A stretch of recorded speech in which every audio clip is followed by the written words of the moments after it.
Yo soy Metzi y el día de hoy, en Pegatécnica Pedagógica, conoceremos la función y procesamiento de los materiales en los objetos técnicos, pero antes platiquemos un poquito del origen de estos materiales. Aunque por lo general no pensamos demasiado en ellos, la mayoría de los objetos que utilizamos día con día están hechos de materiales que hace 50 años no existían. Desde la antigüedad se desarrolló la metalurgia, inclusive varios periodos de la prehistoria llevan el nombre de los materiales que caracterizaron los objetos de esa época.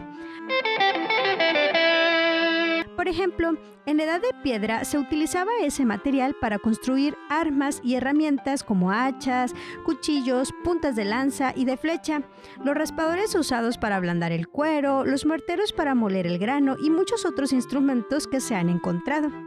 Uno de los primeros metales conocidos fue el oro, ya que debido a su inercia química casi siempre aparece en la naturaleza en estado libre, en forma de pepitas o polvo, que aún hoy se recoge de las arenas de ciertos ríos. Luego alguien descubrió, seguramente observando los restos de algún fogón, que ciertas piedras calentadas con leña o carbón producían nuevos materiales. Así se descubrió la metalurgia. Los más fáciles de obtener de esta manera son el estaño y el cobre. El estaño puro no es muy útil, se funde fácilmente y es bastante frágil. En cambio, el cobre fue usado durante muchos siglos para hacer cuchillos, armas, recipientes, armaduras, etc. Sin embargo, el cobre es relativamente blando y se altera con facilidad. Por otra parte, se deteriora por la acción de la atmósfera húmeda. Todos conocemos el óxido verde que se forma en los objetos de cobre. Cuando alguien calentó con carbón minerales que contenían tanto cobre como estaño, que en algunas partes del mundo sí se presentaban juntos, se produjo una pequeña revolución tecnológica. Se había inventado el bronce, material duro, fácil de trabajar y resistente a la intemperie, que dio su nombre a toda una era de la prehistoria, la Edad de Bronce. El bronce fue luego complementado y aparte sustituido por el hierro y su combinación con pequeñas cantidades de carbono, el acero. Se inició así la Edad de Hierro. Los metales no fueron los únicos materiales usados en la antigüedad. Las pieles y el cuero se usaron desde muy temprano para cubrirse de las inclemencias del clima. El cuero también fue usado para confeccionar herramientas y armas. También utilizaron los huesos para hacer agujas, cuchillos e instrumentos musicales, los tendones como cuerdas de arcos, las tripas como hilos de coser y como cuerdas de instrumentos musicales. Desde luego, los pelos de muchos animales como materiales textiles para la confección de ropas y abrigos más evolucionados que las simples pieles. Otro material utilizado desde los orígenes fue la madera, utilizada como combustible para las armas, herramientas y también para construir. Otro material empleado por casi todos los pueblos de la antigüedad y aún sigue en uso en nuestros días es la cerámica. Entre los productos cerámicos de tradición secular se destaca la porcelana, que alcanzó en China altos niveles de calidad desde el siglo XII. Su materia prima, el caolín, y su alta temperatura de cocción han dado a la porcelana cualidades imposibles de imitar hasta muy recientemente. Cada una de las ramas antiguas de la tecnología de los materiales continuó su trayectoria a través de la historia y condujo a formas contemporáneas más o menos alejadas de sus antecesores más remotos. Pero además de los materiales conocidos desde hace siglos, hay muchos otros que ahora son de uso corriente, enteramente productos de la tecnología moderna. El caso más notable de esos materiales sintéticos son los plásticos. Si quisiéramos caracterizar nuestra era por un tipo de material predominante en sus objetos, como se han llamado a otras épocas, la nuestra debería llamarse la Edad del Plástico.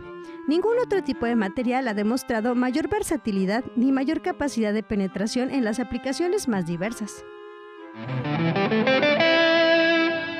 La fabricación de objetos a lo largo de la historia ha llevado a la humanidad a producir artefactos con diferentes materiales, tanto naturales como sintéticos. Esto ocurre porque cuando se elige un material para efectuar una función determinada, se consideran tanto las propiedades o características del material como la durabilidad, la resistencia al impacto, al calor, agentes químicos, altas temperaturas, elasticidad, dureza, etc., así como también su costo, su disponibilidad y el impacto que tendrán en el medio ambiente.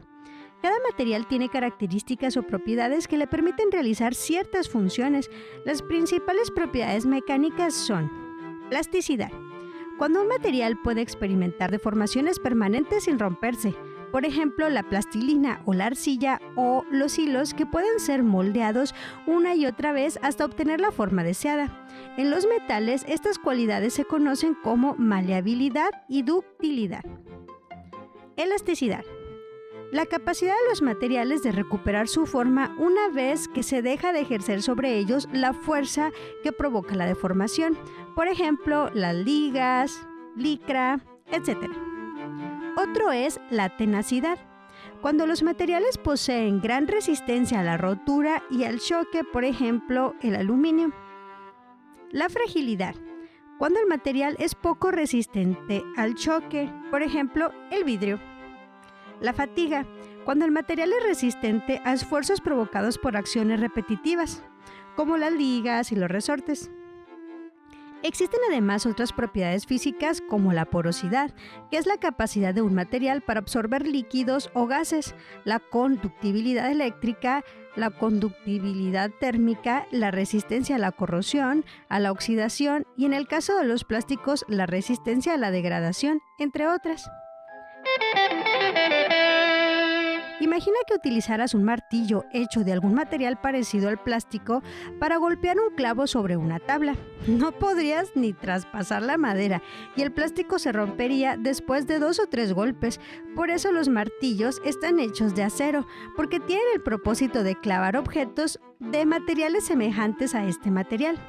Entonces, ¿cuál es el criterio para decidir qué materiales se utilizan en la elaboración de los objetos, las herramientas y las máquinas?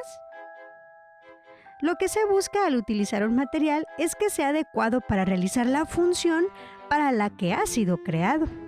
Las características de los materiales definen su uso. No se usaría cartón para hacer un cuchillo que corte carne. Al mismo tiempo, el uso determina la búsqueda y el desarrollo de nuevos materiales. En la industria textil, todos los días se buscan componentes para producir telas más resistentes, que conserven mejor el color y que tengan un aspecto más agradable. Con el fin de satisfacer necesidades e intereses, el ser humano procesa los materiales para crear nuevos productos, los somete a un proceso técnico mediante el cual aprovecha las características de los materiales originales y las aplica a un producto final.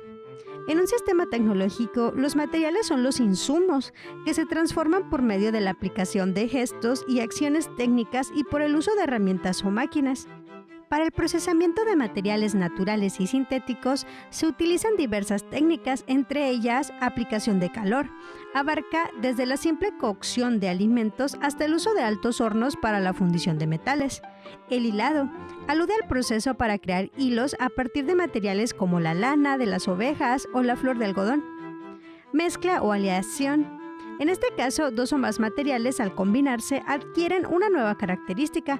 Por ejemplo, la mezcla de cemento, agua, grava y arena da lugar, una vez seca, al concreto. El moldeado. Los productos de plástico se crean con este proceso técnico. Transformación química. Mediante procesos diversos como la aplicación de elementos químicos reactivos, se transforman las características químicas de los materiales. Así es como, por ejemplo, el petróleo se transforma en plástico o gasolina. Compresión. Se comprime un producto para que ocupe menos espacio, como en el caso de la madera aglomerada. El torneado, con el uso de un torno, se da forma cilíndrica a un material, ya sea moldeándolo con las manos, como en el caso de la cerámica, o recortando las partes excedentes, como se hace con un torno industrial. Claro que hay materiales que requieren de la aplicación de varias de esas técnicas para la obtención del producto final. Por ejemplo, la fabricación de platos de cerámica necesita que se elabore una pasta compuesta por varios materiales, el moldeado o torneado para dar forma al plato y la aplicación de calor para que tenga la consistencia definitiva. Parece que ahora estás listo y lista para identificar los diversos materiales con que están hechos los productos de tu alrededor, así como el proceso al que fueron sometidos para crearlos y la razón por la cual se decide utilizar cierto material en la elaboración de los objetos o medios técnicos. Así que eso es todo por hoy. Nos vemos hasta la próxima.